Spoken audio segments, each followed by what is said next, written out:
players are getting ready to go, it looks like. All right, so we're shuffling up, and here we go. Let's see what we got. We have got Amethyst Steel for Sarah here on the left versus Jonathan, who is playing Amethyst Emerald. Wow. This will be a good one. I wonder if we're going to see the new card that we were talking about, the Snow Fort, coming out here. So that would be really awesome to see. Yeah. Maybe we will have a little bit more. Maybe this now. When I see Amethyst Steel, I think I know everything. I think 1, 2, 3 curve. like but after that previous round, I'm having my doubts on what I is really expected to be I'm seen. like, all right, we're going to see Captain Hook into Calhoun into Lexington and off we go. Genies and whatever else. But yeah, no, that's really threw a spanner in the works there. So been there, done that. But Emerald and Amethyst, they do have a couple of varieties they can play. Like we were talking about earlier, maybe we can have like a pure on boost strategy. I think I really hope so. You could also be playing that the instant lore bursting burn style strategy as well. That kind of came into popularity in that last format. Also, you could be playing the Snow Fort deck. It looks like we got the Snow Fort. It's there. That's a cheeky Snow Fort we see. Oh man! So we'll get a chance to see some Snow Fort popping off here as Sarah is going to be on the approach, I believe. I think she won the dice roll. Yep. And yep, both players just doing their alters. One of my favorite combinations of cards is the Snow Fort on turn 3, and then on turn 4 you play the Lewis. Yeah. And it's like, your character has Reckless, has to challenge my 5/3 resist 1, so have fun with that. Do something, buddy. Do something. As I love to see these face cams, seeing these Illuminators sitting down, smiling, and having a good time is something that I really love to see when we're doing these broadcasts. And sportsmanship is something that we value very highly here in the Digital Lorcana community. And it's very rare that you see or hear stories about people being bitter or sour at the table. When you see these feature matches, it's always a lot of revelry, smiles and fist bumps, and people are having a good time. No, and I think we even saw that in the last set. Even when Proton knew he was about to lose the game, he just had a huge grin on his face. So, yeah. It's just really nice to see. And it looks like we have more of a traditional Amethyst Steel comes out as Olaf is going to make his way to the field of play on turn number 1. And Hades looking for a deal, or as I've heard him called, Hades, let's make a deal. Let's make a deal. Somebody popularized. Let's make a deal. Hey, let's make a deal. That should have been his name. I think that there might have been some illegalities there, as we are going to get the Hefflins and Woozles down into the Inkwell, followed by the Palace Guard on 1. Palace Guard being able to check down this Olaf, that 2/1 willpower, so stopping that early questing and being able to resist while also piling up some damage for your potential Cheshire Cat play. No 2-drop play there for Sarah, so Strength of Raging Fire going to the Inkwell. I think if you don't get the 1, 2, 3 curve, that loses a lot of value. So it makes sense to see it. Ink Strength Pass is just the opposite of what you want to be doing as Amethyst Steel. Very much so. Surprise to no one. You love playing cards, as this is going to be Baloo on 2 with a 2/4. Baloo. That is a chunky boy. That is what's that doing in there? Challenging. Tell me about this Baloo. Why are we on vanilla Baloo on 2 in the Emerald and Amethyst? Look, I'm just speculating here, but we've got a 1/4 into a 2/4. I think we're just trying to play some stuff with a lot of willpower, and then maybe we can go for a Cheshire Cat line later down. So then these characters with a lot of willpower can hold a lot of damage counters, and then that really fuels your cat when it comes down later on. And you know what else it can do? It can rock that Snow Fort very well. Maybe that's part of it too. Now. You put that Snow Fort down behind this chunky 2/4 Baloo, and now he's got resist, and he's a 3/4 now. Yeah, I mean, the 2 strength, a little bit unimpressive, but once you boost it up to 3 strength, and there's the cat, but on the other side. I love this card, just the grin on its face. Yeah.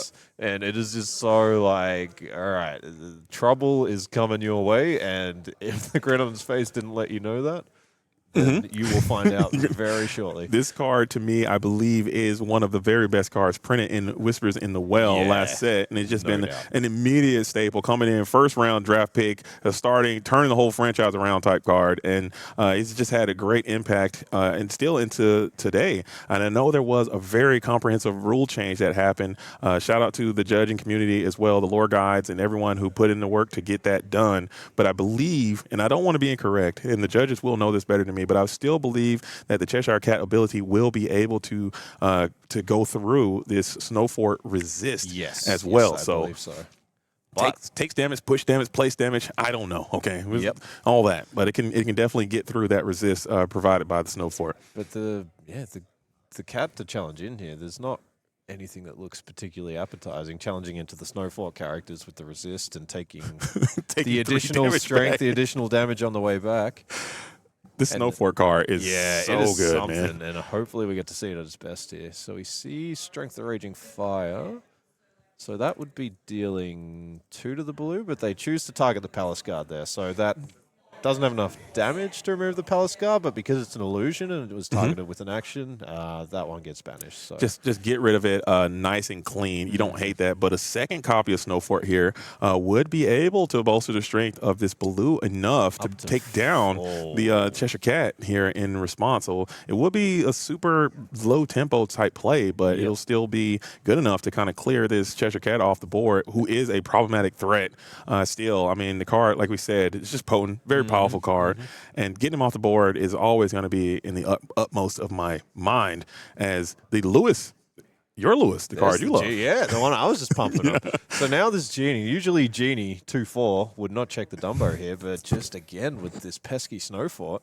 And yeah, I like Jonathan not questing here. I feel like you could take a risky line, but just keeping your things upright. He's not giving this Cheshire Cat any chances to get damage counters out. Absolutely. And he is playing into the 6-cost Demona, which I believe they do have access to that card as well. And Demona can come through armed with Snow Fort. You can do a pseudo board clear, a one-sided board clear if you continue to establish that board. As Jonathan sitting there, arms crossed with the stare down. Very menacing. Locked in. I love that. Look very serious here.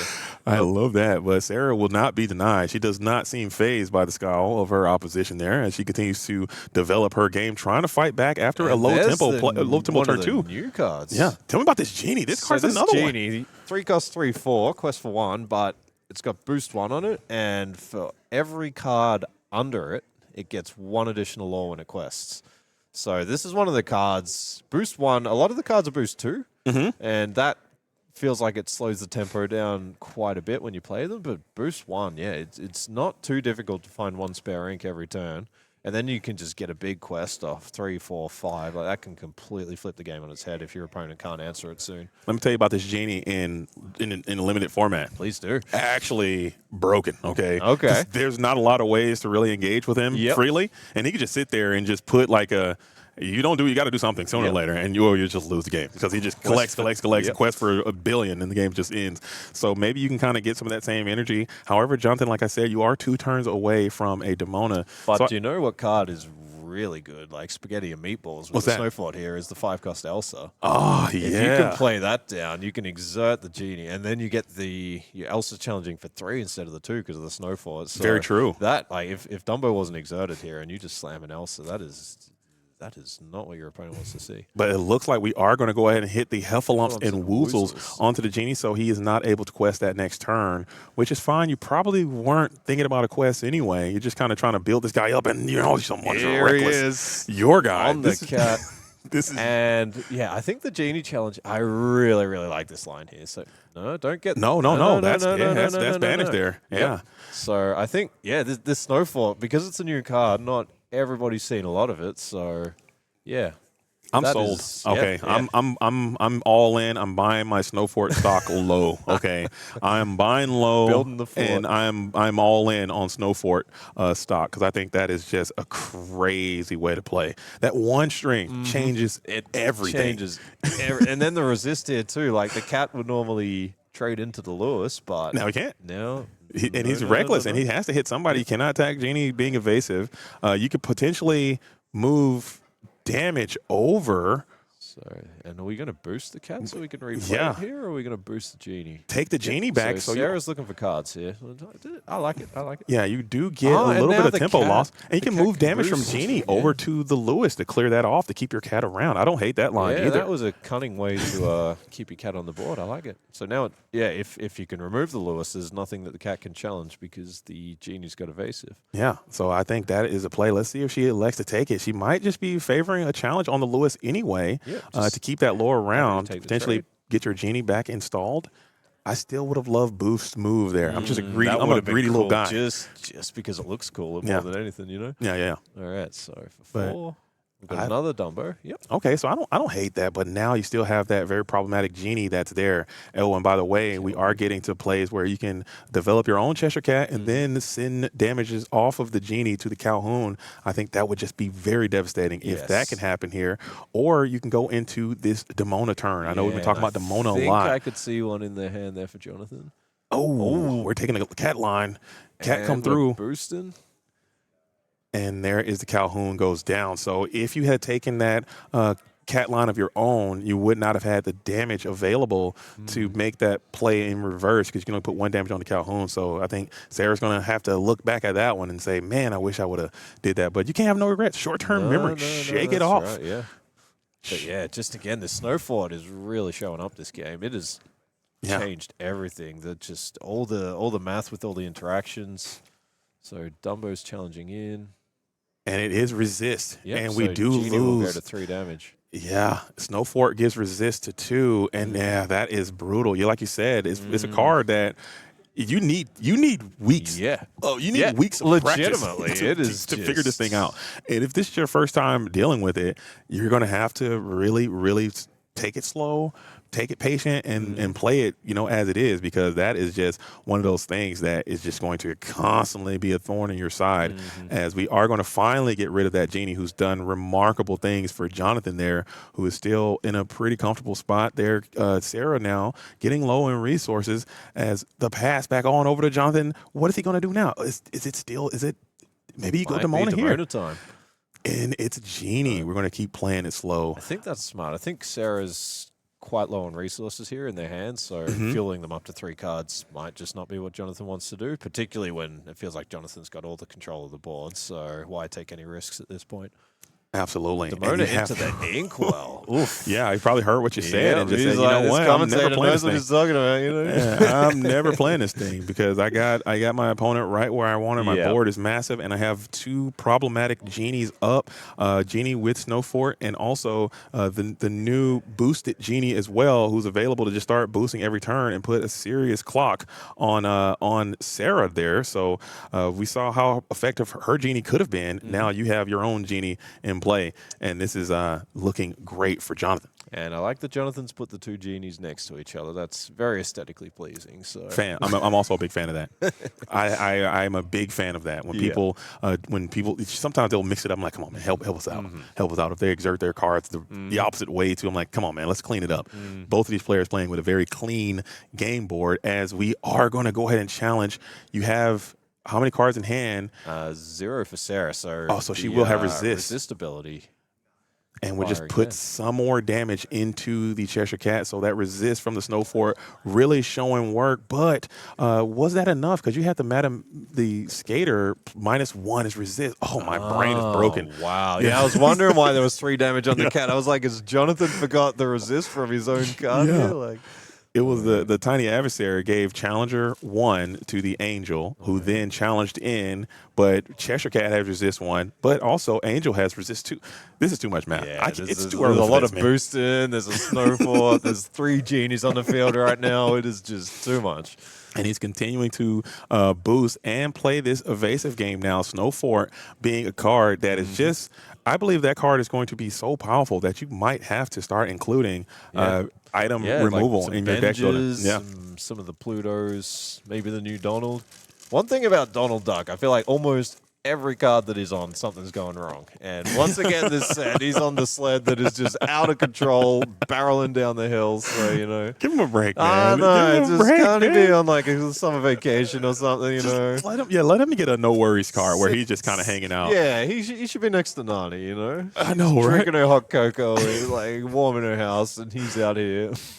But here's Jonathan, though. After getting that victory, you talked about it earlier. You're a big fan of that Snow Fort, and it really, really overrepresented what it's capable of, as it caused serious strife and calamity to the Amethyst and Steel player. But looking back at this game, what needs to happen? How can Sarah make a turnaround and get this thing on the play? You got to play a character on 2. I think so. I think you need to go 1, 2, 3. Hopefully Genie on 4 and sing that Strength of the Raging Fire. Yeah. I think that's what the whole deck is built around. So when you don't find that, and this is actually one of the things this set with the Angel card, you have to make room. So where a lot of people have made room for these new 4-cost cards, and you've also had to include a lot more card draw, like Hades, Let's Make a Deal, more Demonas.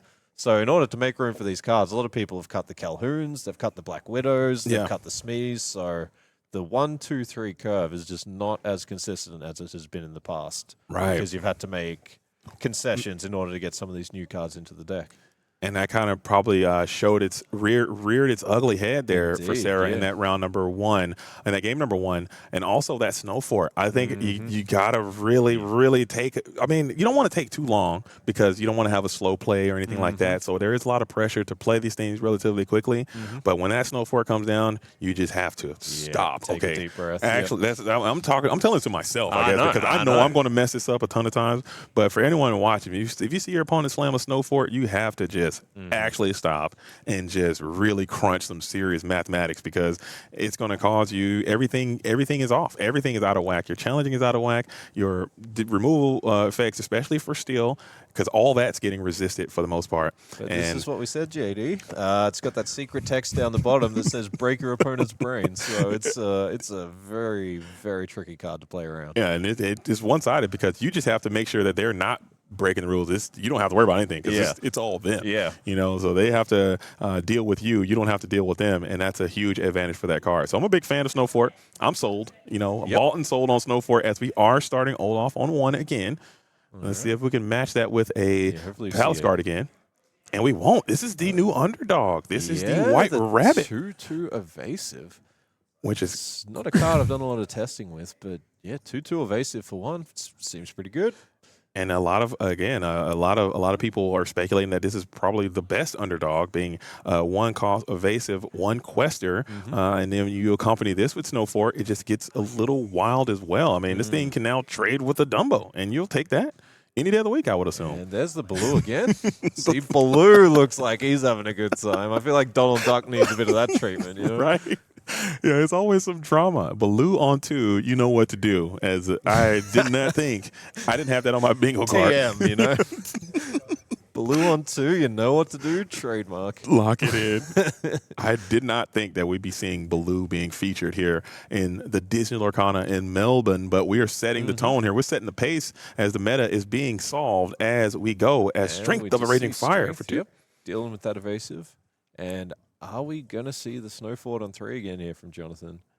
Again, it's like it's a bit of a slow turn because you're not developing a character, but just the value that it provides every turn for the rest of the game. Every single character you play getting those additional stats, it is just enormous value. So yeah, and it was just a nice quest there. What do you think about that quest with these 2 Olafs into the face of a established Baloo? Do you think we are just trying to just get as much lore as we can and give up that? But you are going to give up that plus. You could potentially bring back your other Olaf if that were to happen.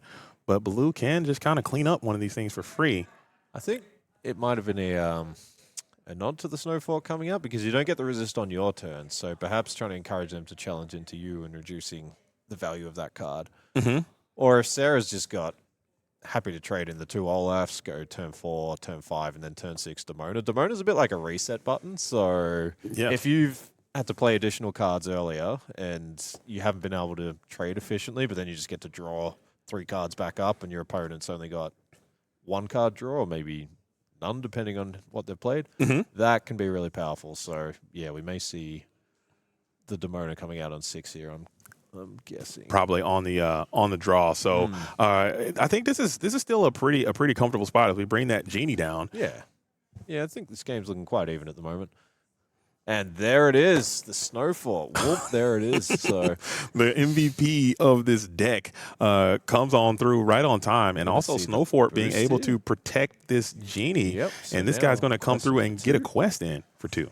So, all right, pass back to Sarah. Let's see what they can do.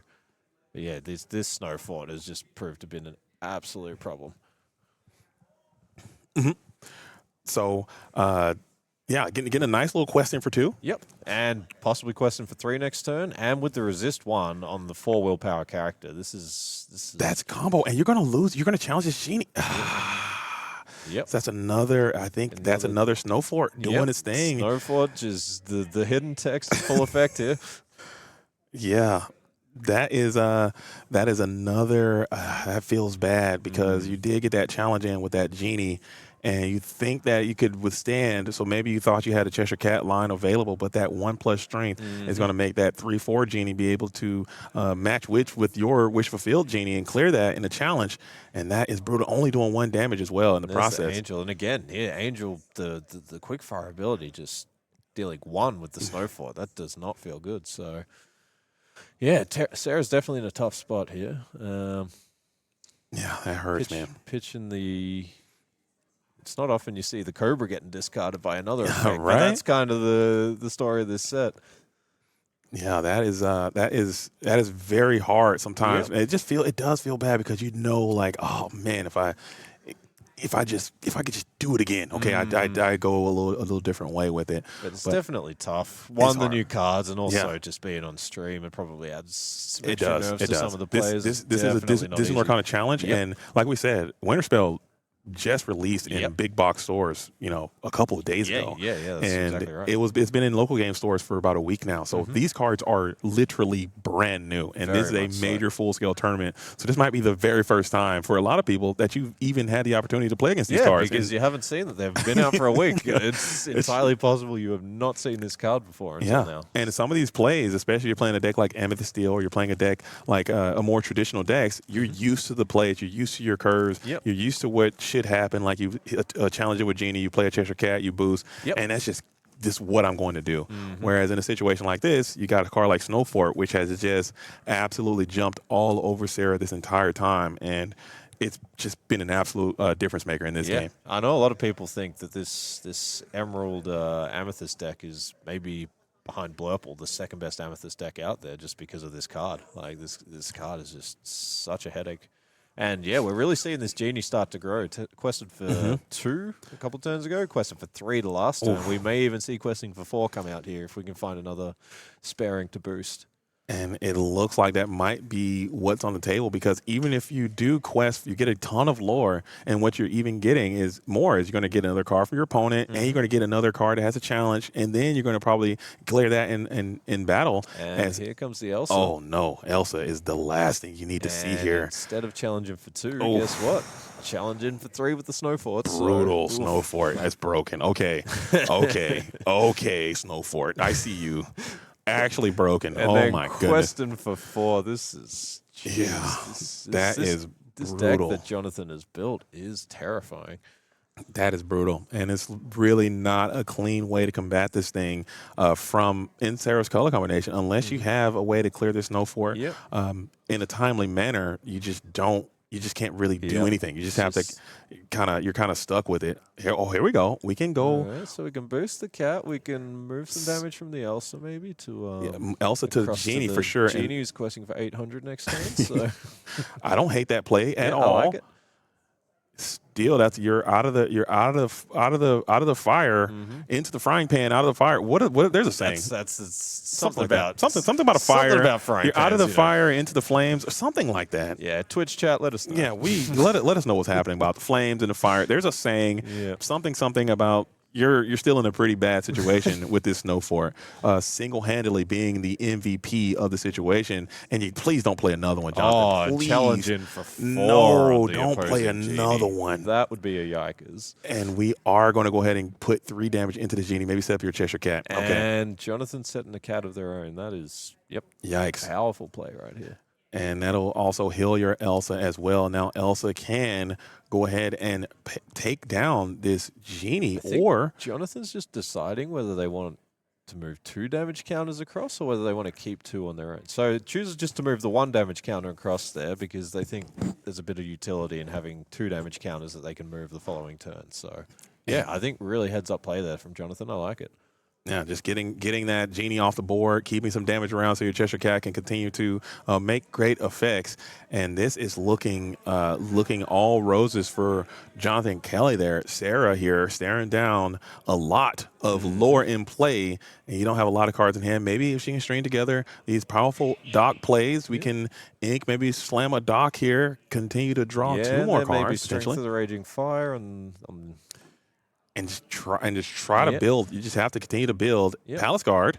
So just going wide here. I think possibly trying to build up the strength, but again, just strength doesn't do anything here with the Snowfort. The resist 1 against these steel removal packages is just, it really makes them feel very, very ineffective. And another evasive Genie Wish for Field comes through. Are we going to see another Snowfort? Please no. No. Not like this. Not like this. Yeah.